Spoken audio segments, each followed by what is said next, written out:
Hey everybody, Wayne here.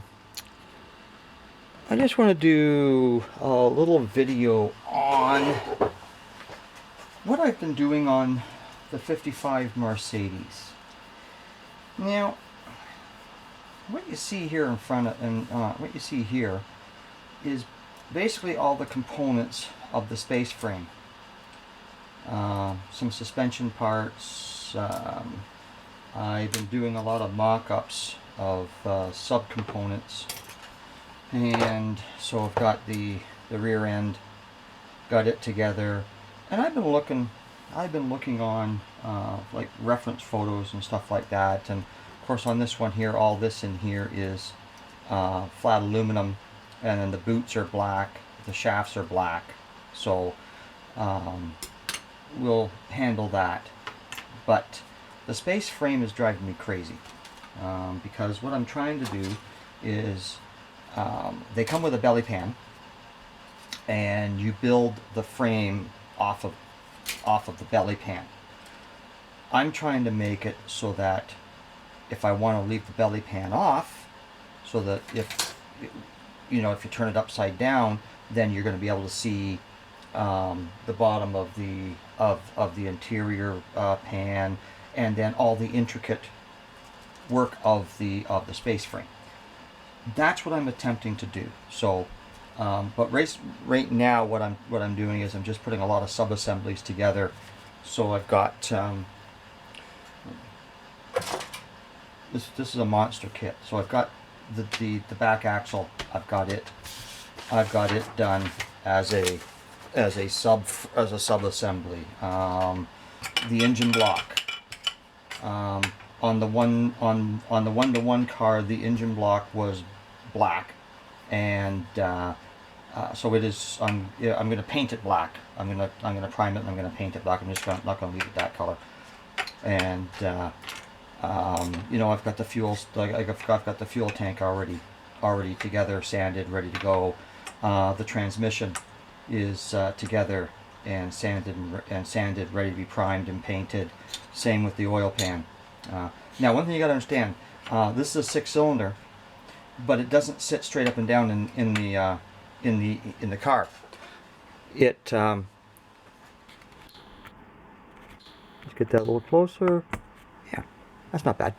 So what it does is it leans on about a 30 to 60 degree angle. I think it's 30 degrees. So like the oil pan is all on a 30 degree angle, so that when you rotate it, it becomes flat. That took a lot to wrap my head around because I didn't realize that it was on an angle. So once I realized that, then everything kind of went into my head. On the side here, they actually give me 6 little spark plugs to go into it, and for the fuel injection, they give you the control module with all the lines. So I've been looking at reference photos as to, what are the colors on that, and so that I can try and replicate it.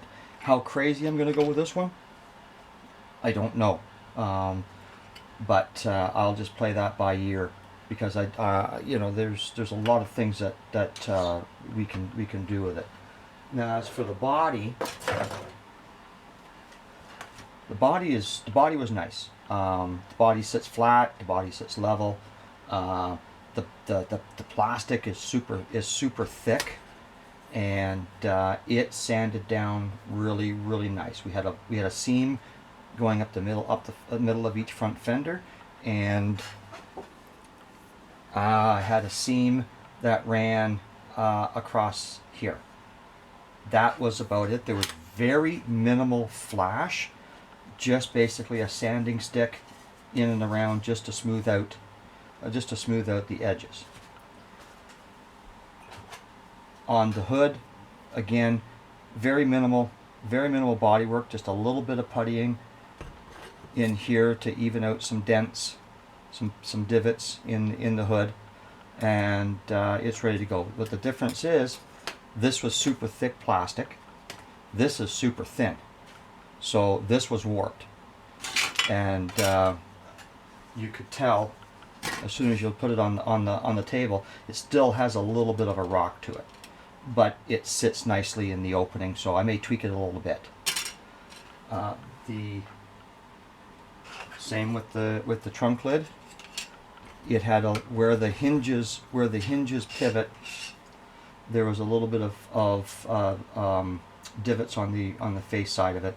So all that is done, and it was nice and flat, so that I didn't have to do any tweaking with that one at all.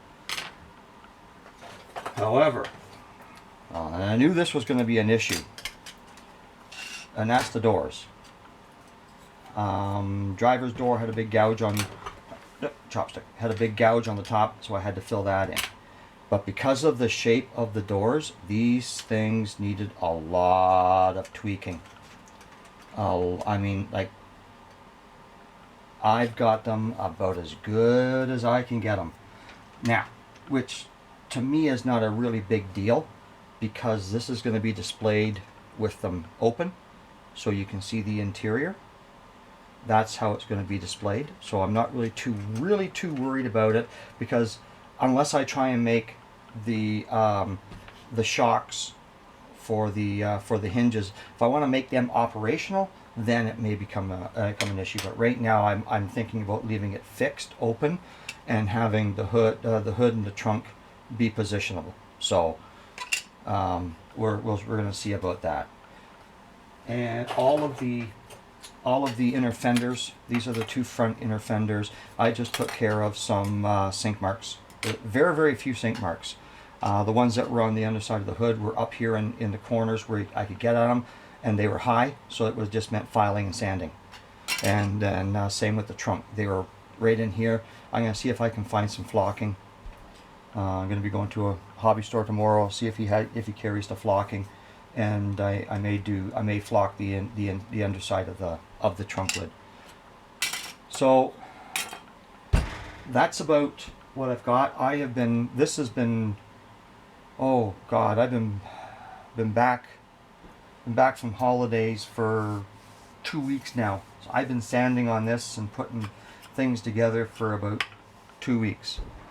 And yeah, it's just, I mean, it's a nice kit. I mean, I really like the Minicraft. I really like Minicraft. It's my first one I've ever built, but the detail and the attention to detail that they put into it are just outstanding. Now, for paint, there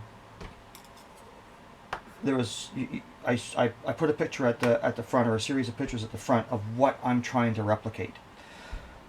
That was a one-off car, came from the factory in that color, and out of the 4 years that they produced this car, 54, 55, 56, and 57, only one came out of the factory in that color, and that was DB396, a medium blue metallic. So I can get that paint.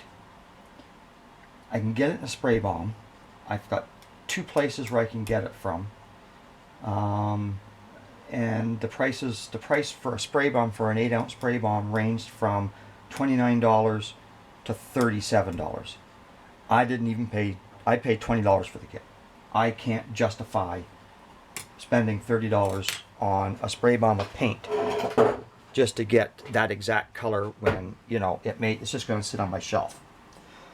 So what I did, the one place I went to was an well, they were both auto body supply shops for paint. But the second one I went into, the young fellow who was running it, we hit it off really, really good. He's into motorcycles, and I'm into cars. So, but anyways, I decided to go with, we matched the color up as close as we could using the Sherwin-Williams ATX. This is an actual automotive paint.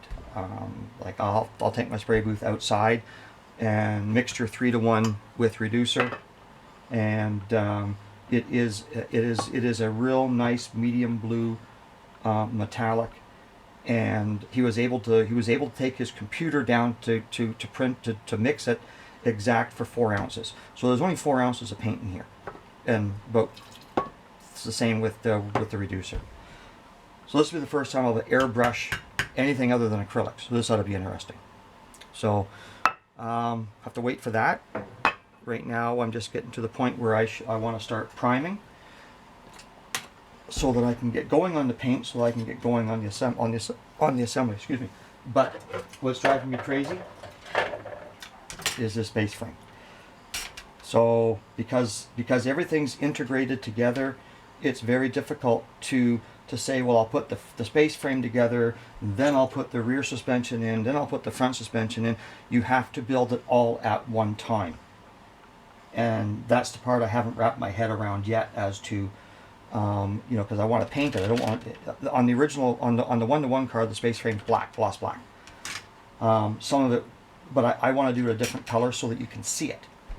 You know, because the engine's going to be black, and everything's going to be the metallic blue, and around it, I thought about doing this a gunmetal or maybe a medium silver gloss, and that just to make things, just to make it pop a little more.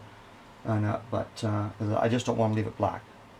So that's what I am working on, and so that's my update on the Mercedes, and you know, I'm just taking my time with it.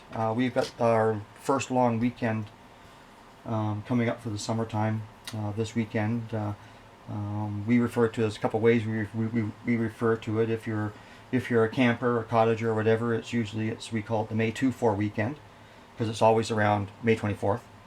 And if you're an outdoor worker or building a fence, we call it the May 2x4 weekend, because it's usually what we're working with. So anyways, that's all I got. I just want to thank all my subscribers and everybody who watches. I mean, you give me great ideas. I'm trying to keep up with the videos. I'm just silly, stupid, busy at work. It's just we're onboarding all kinds of drivers, all kinds of warehouse workers, and all kinds of roof loaders, and you know, so I'm bouncing all over Ontario training. So you know, it's just crazy stupid. I'm starting my day at 4:30, 5 o'clock in the morning, and you know, I'm lucky if I get home by 5:30 in the evening. So it doesn't make for good building when you're that tired. So anyways, but I'm plugging along here. I wasn't planning on this being a short build anyways. So that's about it for me. I'm just going to plug on some more. So until the next time, everybody, cheers.